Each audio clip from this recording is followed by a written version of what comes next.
ಪಾಪ ಮಹಾದೇವ ಚಿತ್ರ ಬಿಡುಗಡೆಯಾಗಿ ಯಶಸ್ವಿಯಾಗಿ ಪ್ರದರ್ಶನ ಕಾಣ್ತಾ ಇದೆ. ಪಾಪ ವಿನೋದ್ ಪ್ರಭಾಕರ್ ಅವರು ಕಷ್ಟಪಟ್ಟು, ಯಾರವರು ಪ್ರಭಾಕರ್ ಅವ್ರ ಮಗ, ಜನಗಳೆಲ್ಲ ಪ್ರೋತ್ಸಾಹ ಕೊಟ್ಟಿದ್ದಾರೆ. ಬೆಳೀತಾ ಇರುವಂಥ ವ್ಯಕ್ತಿ. ಇವತ್ತು ಅವರು ಬೆಳೆದ, ಅವರು ಚೆನ್ನಾಗಿದ್ರೆ ಇಂಡಸ್ಟ್ರಿಗೆ ಅವರು ಒಂದು ಆಸ್ತಿ ಆದಾಗಲ್ವಾ. ನಾವೇ ಬೆಳೆಯೋಕ್ಕೆ ಬಿಡ್ಬೇಕು ಅವ್ರನ್ನ. ಥಿಯೇಟ್ರ್ಗಳಲ್ಲಿ ಕನ್ನಡ ಚಿತ್ರಕ್ಕೆ ಪ್ರೋತ್ಸಾಹ ಇಲ್ಲ, ಓಡೋ ಚಿತ್ರಗಳನ್ನ ತೆಗೆದುಹಾಕುವಂಥ ಪರಿಸ್ಥಿತಿಗಳು ಯಾಕೆ ಆಗಬೇಕು? ಕನ್ನಡಕ್ಕೆ ಅಂತ ಒಂದು ಸ್ವಲ್ಪ ಸ್ಕ್ರೀನ್ಗಳನ್ನ, ಅದೇನು ಹೇಳ್ತಾರೆ ಪ್ರೈಮ್ ಟೈಮ್ನ, ಸ್ವಲ್ಪ ಒಂದು 2-3 ಸ್ಕ್ರೀನಿಂಗ್ ಆದರೂ ಕನ್ನಡ ಚಿತ್ರಗೋಸ್ಕರ ದಯವಿಟ್ಟು ಚಿತ್ರಮಂದಿರಗಳು ಕಾದಿಡ್ಲಿ ಅಂತ ಹೇಳ್ತಾ ಇದ್ದೀನಿ. ಮಾಲ್ಗಳಿಗೆ ಎಲ್ರಿಗೂ ನಾನು ಕೇಳ್ಕೊತಾ ಇದ್ದೀನಿ. ನೀವು ನಾವು ತಿಂತಾ ಇರೋದು ಕರ್ನಾಟಕದನ್ನು, ಎಲ್ಲರೂ ನೀವು ಬೇರೆ ಭಾಷೆದು ಹಾಕ್ಕೊಳ್ರಿ, ನಾವು ಬೇಡ ಅಂತಂತ ಹೇಳಲಿಲ್ಲ. ಆದರೆ ಕನ್ನಡಕ್ಕೆ ಮೊದಲು ಪ್ರಾಮುಖ್ಯತೆ ಕೊಡಿ. ಓಡುವಂಥ ಚಿತ್ರ ತೆಗೆದಾಕ್ಬೇಡಿ.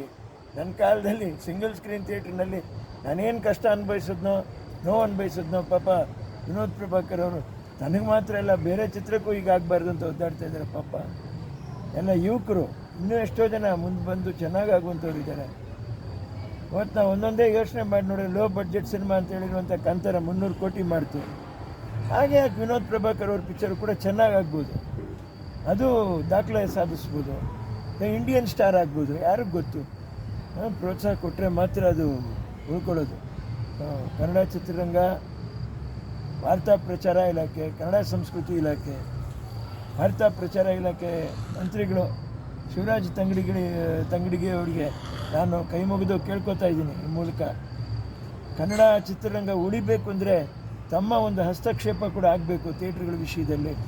ತಮಗೆ ತಾವು ಉತ್ತರ ಕರ್ನಾಟಕದವರು, ನನ್ನ ತಾಯಿಯವ್ರಿಗೆ ಅಭಿಮಾನದಿಂದ ಇಳ್ಕಲ್ ಸೀರೆನ ಒಂದು ಸರಿ ನೀವು ಒಂದು ಇದಾಗಿ ಕೊಟ್ಟಿದ್ರಿ, ಸನ್ಮಾನವಾಗಿ ಕೊಟ್ಟಿದ್ರಿ. ನಾವೆಂದೂ ಮರೆಯಲ್ಲ ನಿಮ್ಮ ಅಭಿಮಾನನ. ದಯವಿಟ್ಟು ನಿಮ್ಮ ಕಾಲಾವಧಿಯಲ್ಲಾದರೂ ಕನ್ನಡ ಚಿತ್ರಗಳಿಗೆ ಪ್ರಾಮುಖ್ಯತೆ ಕೊಡಬೇಕು ಅನ್ನುವಂಥ ಒಂದು ವಿಷಯನ, ಅಥವಾ ಇಷ್ಟು ಪ್ರೈಮ್ ಟೈಮ್ನ ಹಿಂಗೆ ಇರಲಿ ನಮ್ಮ ಕನ್ನಡ ಚಿತ್ರಗಳು ಓಡೋ ಹಾಗೆ ಅದನ್ನು ವ್ಯವಸ್ಥೆ ಮಾಡಿಕೊಡುವಂಥದ್ದು ಶಿವರಾಜ್ ತಂಗಡಿಗಿರಿ ಅವರ ಒಂದು ಮೊದಲನೇ ಕೆಲಸ ಅಂತ ನಾನು ಕೈ ಮುಗಿದು ನಾನು ಕೇಳ್ಕೊತಾ ಇದ್ದೀನಿ. ವಿನೋದ್ ಅವರೇ, ಯೋಚನೆ ಮಾಡಬೇಡಿ, ಇಲ್ಲೇ ಒಂದು ವಿನೋದ್ ಇದ್ದೀನಿ, ನನ್ನಿಂದ ಬೇರೆ ಏನು ಮಾಡೋಕ್ಕಾಗಲಿಲ್ಲ ಅಂದರೆ ನಿಮಗೋಸ್ಕರ ಒಂದು ಕಂಠನ ಅಂತ ಕೂಗ್ಬಿಟ್ಟು ನಿಮಗೋಸ್ಕರ ಕೇಳಿ ಮಾತಾಡೋಷ್ಟು ತಾಳ್ಮೆ ಭಗವಂತ ನನ್ನ ತಾಯಿಯವರು ನಿಮಗೆ ಆಶೀರ್ವಾದ ಮಾಡಿದ್ದಾರೆ. ದೇವರು ನಿಮ್ಗೆ ಒಳ್ಳೇದು ಮಾಡ್ತಾರೆ. ಆದ್ಯಂ ತೋಟ್ರಾಲ್ ಪಿನ್ನಾಡಿ ಜೈಕಮ್ ಅಂತ ಹೇಳ್ತಾರೆ ಮಲಯಾಳಂನಲ್ಲಿ. ಏನು ವಿನೋದ್ ರಾಜ್ ಮಲಯಾಳಂ ಮಾತಾಡ್ತೀವಿ. ಪ್ರಾರಂಭದಲ್ಲಿ ಸೋಲ್ಕೊಂಡ್ರೆ ಹಿಂದೆ ಗೆದ್ದೇ ಗೆಲ್ತೀವಿ. ನೀವು ಗೆದ್ದೇ ಗೆಲ್ತೀರಾ. ಕರ್ನಾಟಕದಲ್ಲಿ ದೊಡ್ಡ ಸ್ಟಾರಾಗಿ ನೀವು ನಿಂತೇ ನಿಲ್ತೀರಾ. ಯೋಚನೆ ಮಾಡಲಿ. ಜೈ ಶ್ರೀರಾಮ್. ಒಳ್ಳೇದಾಗುತ್ತೆ, ಯೋಚನೆ ಮಾಡಿ.